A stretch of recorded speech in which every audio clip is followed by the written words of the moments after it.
At 11, listen up, all of you, all of us, who are always waiting until the last minute to get gas, running on fumes. Well, news for you, an inventor is trying to solve the problem of running on empty. And as CBS 4's Brian Andrews tells us, the product will soon be available in South Florida. We've all done it before, coasted on fumes. Worried we wouldn't make it to the closest gas station, too busy with our busy lives to remember to fill her up.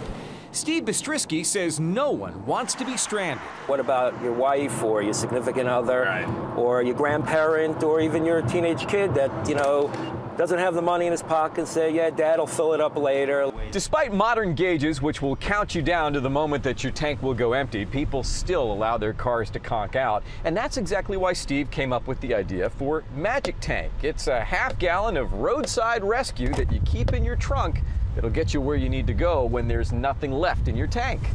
This is a what if. It's an emergency. It's an insurance policy. Steve says it's gasoline that's safe to transport. We've taken out all the hanes, the butanes, hexanes, pentanes, which are the highly flammable components that are in gasoline. So it's combustible, but not flammable. This isn't going to go boom. I'm sure. Steve demonstrated for our CBS station in Pittsburgh. You see, like if I had a glass of gasoline and held a match up here even higher, this whole thing would have gone up in flames.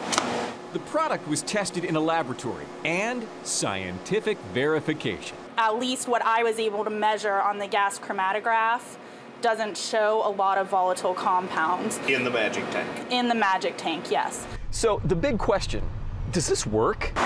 So our CBS station up north ran a news car completely out of gas. Then they pulled out the Magic Tank, filled it up, and gave it a try. What? Magic Tank is currently sold online, and soon it will be sold in automotive stores all over South Florida. On the road, I'm Brian Andrews, CBS 4 News.